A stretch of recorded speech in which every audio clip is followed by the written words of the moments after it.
The year was 1936, and Joseph Stalin was angry. The culprit saw the dictator and began to sense his discomfort, with other witnesses claiming that the Man of Steel himself became, quote, white as a sheet. Now, later, an article appeared in the state newspaper, The Pravda. In it, without an author, with some historians claiming that the dictator himself, Joseph Stalin, had wrote it. In it, it termed this culprit as an enemy of the people and included frightening remarks. Now, what did this culprit do? What caused a man who sparks fear into the masses, who has so much blood on his hands, turn white in discomfort? Was it a coup, an act of treason, something so grotesque that a dictator became trembling? No, it was an opera composed by one man, Dmitri Shostakovich. Now, Shostakovich wrote a piece referred to in the opera Lady Macbeth of the Mit's Neck District, a piece adapted from a Russian novel. Now, in this article without an author, it included that it was, quote, muddle instead of music, and it was too bourgeois for that was perceived of the quote-unquote communist ideals that were in Russia at the time. Now, even more terrifying, it included the threats that things can end very badly if Shostakovich continues to venture in this new artistic style. Now, this was much of the life of the Russian composer, always shrouded by fear, by death, and even threats, and even losing that of the people who were closest with him. After this article, he wrote only to the content of Stalin, shelving his more adventurous works until it felt that his horrible reign would be over. Now, it's still a matter of debate and question on whether Shostakovich was truly a revolutionary or wrote something that caused the discontent for Stalin. Whether or not, the main catalyst of this argument is remarkable: art. Now, throughout history, art has been a crucial aspect for almost all of its existence. As the Neolithic Revolution swept through the world, people moved away from that of hunting and gathering into more time after agriculture to that of craftsmanship and art. And with that, you see the evolution from that of cave paintings to pottery, to tablets, to oral histories and hymns, and hearing the lasting epics of Odysseus and Gilgamesh. And even with that, a question continues to ring throughout history. Does art have the true power of protest? But before we begin, it's important to note what exactly art is. Art is a very complex idea. It's tangible, yet somehow its power transcends that with its emotions of the physical world. It's visual, whether it be painting on a canvas, people on a stage, or scribblings on pieces of paper that become words that become then novels. But it can also be that of the movement and waves of the air, sound. The sound of music, of voice, something so different than vision, yet somehow invoking the same responses. Now, art, as we can see, is an extremely complex idea in its own right. But according to the Greek philosopher Plato, art acts as an imitation of reality, and instead can be used to take advantage of people, to sway them into that of the true identity and truth of reality. But to the writer Oscar Wilde, he viewed it a little bit differently. In his preface of A Picture of Dorian Gray, in which the famous author, known for his writings and witticisms, wrote, it is the spectator and not life that art really mirrors. Or in other words, it is our past emotions, experiences, and beliefs that truly make us find the viewing of what the meaning of art is, and not just the motivation of the author. Pretty deep. But also, included in this, he notes, we can forgive a man for making a useful thing as long as he does not admire it. The only excuse for making a useless thing is that one admires it intensely. And he finishes by stating in this preface, all art is quite useless.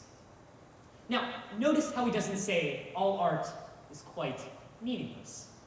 In Oscar Wilde's ways, he's making the point that it is not needed for our survival, but it is somehow an attachment, perhaps an idea of the connection of human emotion. It is part of the human condition. Yet we somehow love it, but it is not necessary, perhaps, for our survival. But as we manage to move past that of poets and philosophers and thinkers, we understand that there's an innate emotion that occurs when we view arts, something that causes us to churn with our emotions. And we know that artists have been taking advantage of this power throughout history. For example, think of Pablo Picasso's Guernica. It depicts the scene of the bombings of the town of Guernica during the Spanish Civil War. Now, when I simply say this without the image, it's just a fact. But when I display it, a greater emotion occurs. Witness the monochrome palette, simply black and white, perhaps representing the dreariness, sadness, or the instantaneous nature of the bombings. Notice the cubism form of art, of artistic style. See the terror of the faces, both of the animals and of the people. You see the fear and the agony. And as you look towards the top center, you notice a light, perhaps even resembling that of a light. In some instances, perhaps representing that of a representation of the eye of God glancing down upon the destruction that humans have caused. This creates emotion. This creates a feeling. And, well, I just simply could say it's a fact. It messes with you. It pulls out emotion. This is art, and it has a deep power. Now, we can see this throughout history, of these instances of showing the terror, of the tragedy. We can see this through even that of the Greek plays and theaters. But oddly enough, we can also use it using comedic effect. To the French actor, Molière, sometimes referred to as the Shakespeare of the French canon, views comedy as a specific goal. In his eyes, the goal of comedy is not just to entertain, but somehow to correct the immorality in society. And he does this by creating caricatures of French nobles, mocking that of the aristocracy and the problems of hierarchy and that of France. And even sometimes creating divides with the church in his play Tartuffe. Now, while his plays are not as perhaps funny as they were in the 1600s, he still carries on a prophecy of comedy having the power to point fun at. Power not just for the instance of entertainment, but towards correcting the injustices and problems of the world. We can see this with satire, and we continue to go through it of the three types of Horatian, Juvenalian, and Minopian, and we can go on forever. But we know that satire and comedy has also been used as a form of protest. And we can see this again, even closer to our modern day. The famous movie, Dr. Strangelove, a part of a Stanley Kubrick classic, depicts that and mocks of the military-industrial complex during the 1950s, and that of the problems of McCarthyism and the Red Scare. This shows another example of using satire to point fun at others. But there comes a greater question. After all this is said and done, how much power does art really have? After a person is done reading or watching a play that mocks the hierarchies of the world, isn't the hierarchy still standing after you leave the theater?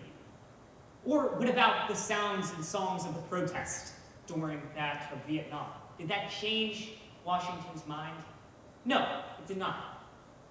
But its movement created greater motivation. It reflected the anxieties and past of what people felt throughout history. Now, we understand that the power of the pen and that of the canvas is undeniable. But again, as we see, it has limits. But what if we look at this in another form of protest?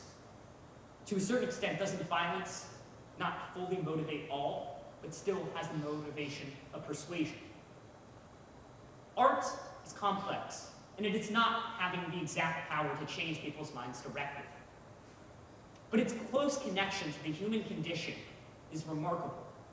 It is almost a human nature for us to view art, and it messes with us, as we can see through the past thinkers. But if we go back again to Oscar Wilde, that's perhaps what I see. That is the reflection I view when I look at a piece of art. And yours might be a tad different, but I urge you to still look at that reflection. Thank you.